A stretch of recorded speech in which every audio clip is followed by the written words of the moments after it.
Bonjour à tous, j'espère que vous allez bien, que vous êtes en pleine forme. Aujourd'hui, on va parler de comparaison. Et surtout, bonne année! Parce que je sais que ça fait longtemps que j'ai pas sorti de vidéo, mais parce que le début d'année était complicado, c'est comme ça arrive. Il y a des périodes comme ça, un peu plus molles. Et du coup, je me suis dit qu'il était temps de remettre le pied à l'étrier. Donc, c'est la première vidéo de l'année, donc j'espère que ce sujet-là va vous plaire. Et je pense qu'il est fondamental de s'y intéresser, ou en tout cas de s'y attarder. Pourquoi est-ce qu'on se compare ? Pourquoi je me sens aussi mal à l'aise lorsque je me retrouve face à quelqu'un qui est plus beau, plus intelligent que moi dans la même pièce? Est-ce que je prends conscience que je critique parfois des personnes que j'admire secrètement sur certains points? Pourquoi sans cesse on a cette sensation-là, même dans l'ère du body positive, dans l'ère de la bienveillance, dans l'ère de l'accueil, de l'amour, de la considération? Pourquoi est-ce qu'on se compare? Bonne nouvelle, vous n'êtes pas fou ou folle, c'est tout à fait normal. Ça répond tout simplement à un mécanisme qui est très naturel. C'est un comportement très simple qui a besoin d'être déconstruit et observé, et c'est le sujet de cette vidéo aujourd'hui. Dans un premier temps, pour savoir pourquoi on se compare, je pense qu'il est intéressant d'essayer de se comprendre. Vous savez, dans les autres vidéos que vous avez pu voir me concernant, de nombreux sujets dans lesquels on va traiter, quel qu'il soit, le premier point, avant d'essayer de démanteler un sujet, d'essayer de se remettre en question, d'essayer de remettre en question le monde et l'univers qui vous entoure, la première chose, c'est d'essayer de se comprendre. Pourquoi ce sujet vous challenge autant? Pourquoi vous vous sentez concerné de la sorte? Pourquoi vous avez cette sensation qu'il y a un déséquilibre par rapport à ça? Pourquoi peut-être que vous ne sentez pas de déséquilibre, ou peut-être que vous n'êtes pas du tout dans la comparaison, que jamais ça ne vous arrive? Mais si, c'est un comportement naturel, et c'est pour ça que je veux que dans un premier temps, on essaye de se comprendre. D'où vient ce problème? D'où vient ce déséquilibre? Déjà, je pense qu'il est important de comprendre que tout le monde éprouve cela. Tout le monde. Ça commence déjà les enfants. Car vous regardez un enfant, il va comparer pourquoi lui, il a la balle rouge et l'autre, il a la balle jaune. Donc c'est quelque chose qui est extrêmement instinctif. Alors vous allez me dire, mais pourquoi ça remonte vraiment à des sentiments aussi primaires? Simplement parce que nous sommes des êtres humains et que nous sommes des êtres sociaux, et comme nous devons vivre en communauté, alors j'entends déjà ceux qui sont bien dans leur grotte, oui, mais vous en conviendrez, les choses qui vous entourent, en tout cas lorsque il vous arrive un pépin, votre voiture en panne, etc., il va falloir à un moment donné rencontrer un autre être humain. Globalement, en tout cas, la plupart des gens, je dirais, on est tout le temps en interaction avec des uns des autres, que ce soit dans les relations privées, que ce soit au sein du travail ou autour d'un projet, on a toujours des interactions avec les autres. Sauf que vous savez que cette fameuse pyramide de Maslow que je vous affiche ici, dans un premier temps, on répond toujours aux premiers besoins, qui sont les besoins de sécurité, donc manger, boire, se vêtir. Et le deuxième point qu'on va devoir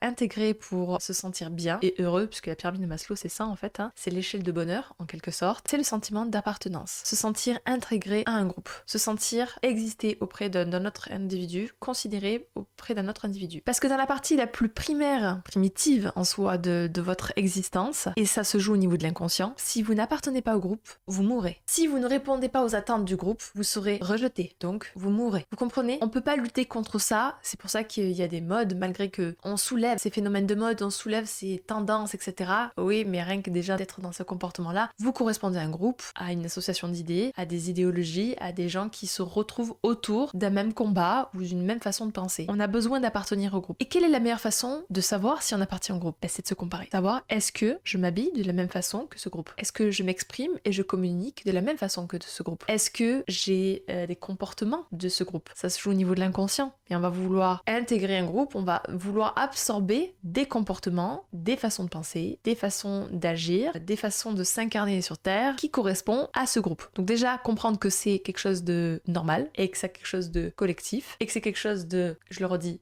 ultra normal.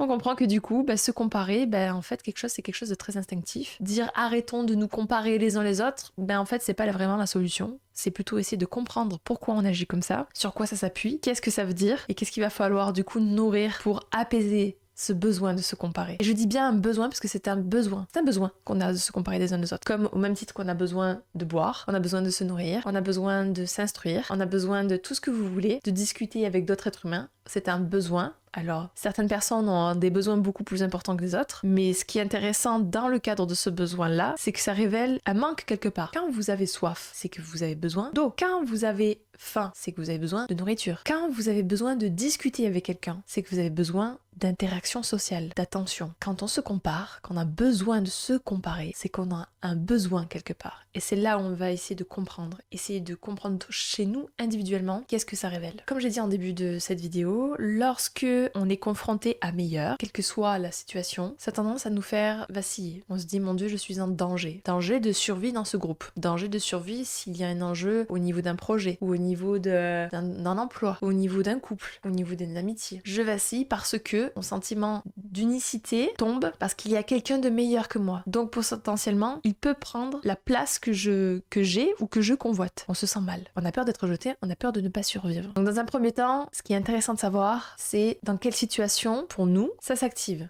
le plus. Quand est-ce que vous êtes confronté à cela et toutes les émotions qui sont liées et qui tournent autour de ça. Donc comme je vous disais, dans le premier point, quand on essaie de se comprendre, c'est prendre conscience que on se compare parce qu'on a besoin de s'identifier au groupe. Dans ce deuxième point, c'est comprendre que se comparer nous permet de nous rassurer. Quand on voit une personne qui est très belle, dire ouais mais cette nana-là peut-être elle est pas aussi forte que ça sur tel point, elle est pas si géniale que ça. Ça peut être donc de la critique la plus ridicule, axée sur le physique, genre elle est grosse, elle est maigre, elle est moche, elle est mal habillée, elle est manque d'hygiène, parce que peut-être que sur d'autres points, peut-être dans sa communication, peut-être dans son non-verbal, peut-être dans ses qualités humaines, ça vous renvoie à vous le fait que vous n'êtes pas assez. Et donc on a tendance à critiquer pour essayer de se revaloriser, d'essayer de rajouter un peu d'estime sur vous.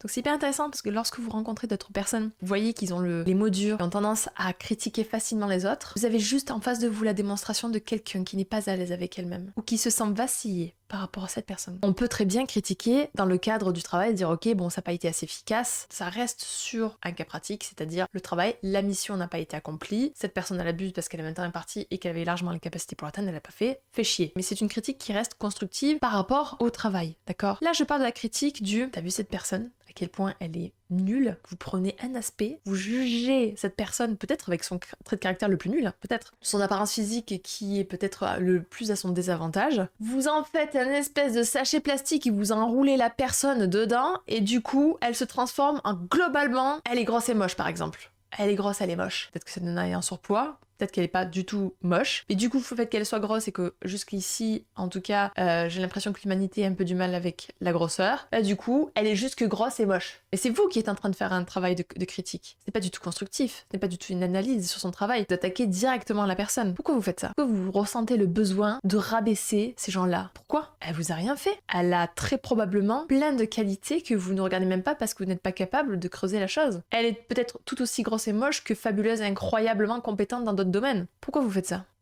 Parce que vous vous sentez en danger? Parce que vous avez besoin qu'on vous rassure, qu'on vous dise mais c'est vrai que toi tu es génial? Alors peut-être que vous allez me dire mais non, moi je suis pas du tout comme ça, c'est juste que voilà ça me gonfle, voilà ça me saute aux yeux donc je me sens le besoin de le dire.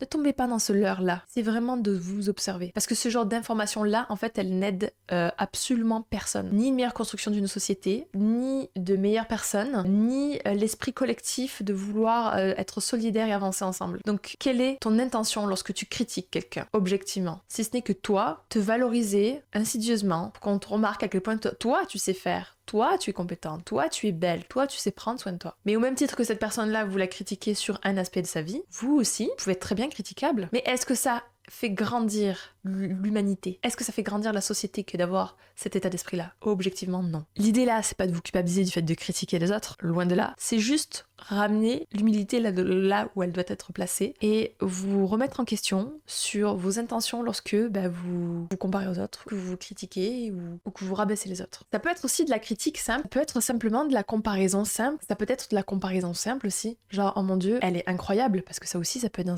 cette dynamique-là, c'est pas forcément remplaçant l'autre, mais on se compare en pensant qu'on est plus merdique que l'autre. Du coup, on va essayer de rééquilibrer ça. Au même titre que vous la voyez incroyable, vous ne voyez que la scène. Beau spectacle. Avec des gens là magnifiques. Waouh, elle est incroyable. Et tout le monde dit waouh, cette personne est fabuleuse. Oui, c'est vrai qu'elle est fabuleuse sur cet aspect-là. Maintenant, on tourne la scène et qu'est-ce qu'on a derrière? Les coulisses. Las coulisses.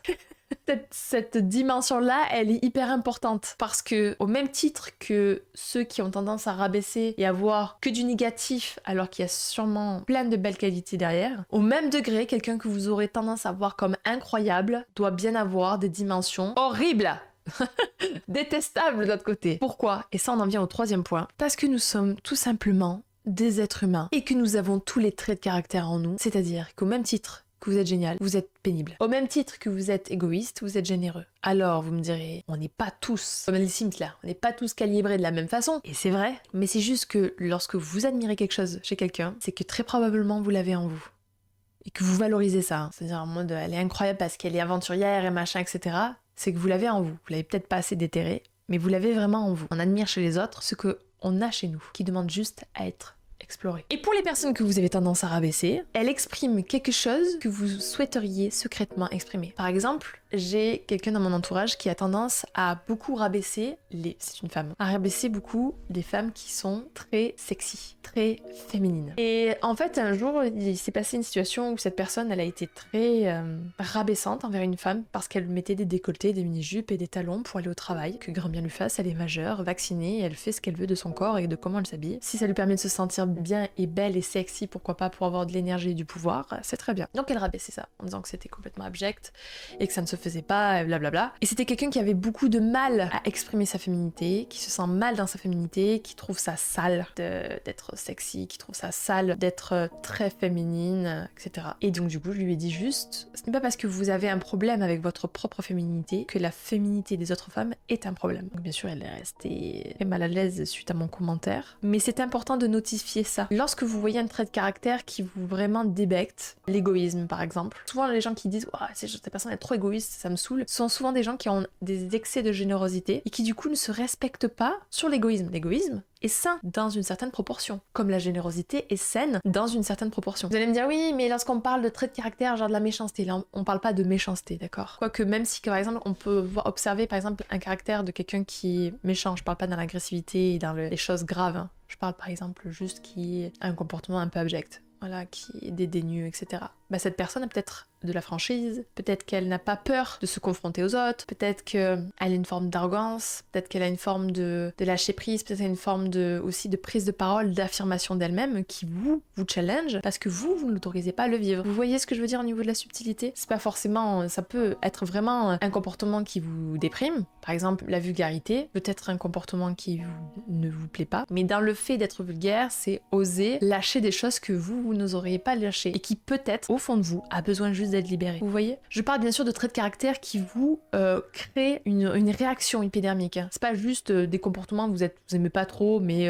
vous vous en foutez. Par exemple, moi je sais que j'aime pas les gens qui gueulent, qui passent leur vie à leur gueuler, parce que c'est juste que ça me casse la tête. Voilà, j'aime bien quand les gens parlent calmement et doucement. Ça veut pas dire forcément pour autant que j'ai besoin d'exprimer ma gueulerie, parce que je sais que j'ai cette capacité à l'exprimer sans que ça soit toute une histoire. Donc ça me crée pas une réaction épidermique, c'est juste que ça me saoule parce que ça me fatigue. Psychologiquement, j'aime pas quand il y a des bruits forts. Par contre, par exemple, me concernant, moi j'ai beaucoup de mal avec les gens qui sont de mauvaise foi, ça me rend folle, mais vraiment folle, ça me crée une réaction. Mais pourquoi? Parce que dans la réaction d'être mauvaise foi, c'est des gens qui sont prêts à mentir pour se sortir d'une situation et qui, selon le dosage, peut parfois vous sortir d'une situation sans que ça pose problème. Et que quelque part aussi, ces gens-là sont prêts à s'en foutre de ce que vous pouvez penser ou ce que vous pouvez ressentir, au prix de eux, leur bien-être et de se sentir en paix avec eux-mêmes, même s'ils sont dans le mensonge. Moi ça me rend folle. Personnellement, ça me rend très très très folle. Bah ça répond en moi, vis-à-vis de ma personnalité, le fait que déjà j'ai beaucoup de mal à mentir, parce que j'ai beaucoup de charges autour de ça, du mensonge, de sacrifier l'autre au détriment de mon propre bien-être. Vous voyez ce que je veux dire? J'y travaille. Ça veut pas dire que je cultive ma mauvaise foi. Je dis juste que je prends conscience qu'il y a un intérêt à ce comportement-là qui pourrait me permettre, en tout cas, en augmentant ma tolérance, qui me permettrait de m'autoriser de temps en temps, parfois en tout cas, à ne pas culpabiliser si jamais un jour je suis une mauvaise foi. Pas grave, ça m'a permis de me sauver d'une situation d'instant T, ça ne remet pas en question la personne que je suis. C'est toujours une question de dosage et d'équilibre.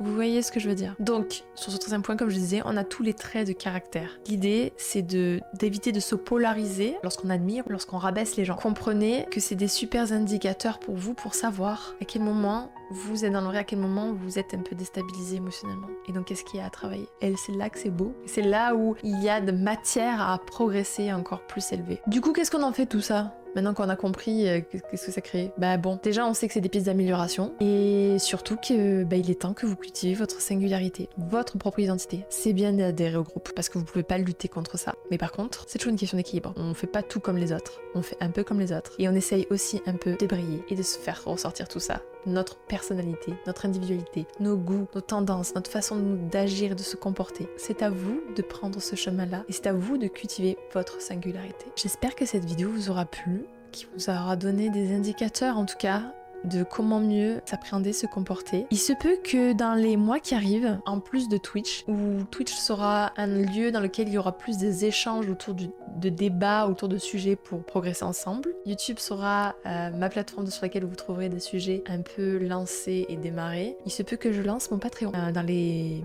semaines qui arrivent, dans lequel vous trouverez du contenu plus approfondi, des tonnes d'exercices sur différentes thématiques pour que vous progressiez. Je pense que ce que je ferai, c'est que je vais faire un mois un thème et dans lequel vous aurez un contenu exclusif pour essayer de progresser et vous améliorer dans votre vie. Elle est pas belle la vie. Tout ça pour vous. C'est quand même stylé. Donc en attendant, abonnez-vous, suivez-moi sur les réseaux sociaux et puis rejoignez-moi sur Twitch pour qu'on papote ensemble. Merci d'avoir été présent. Encore bonne année à tous, même si on est le 6 février, mais on s'en fout. Ce qui compte, c'est se souhaiter des bonnes choses. Et écoutez, plein de bonnes choses pour vous, pour ce début d'année, et puis à très vite.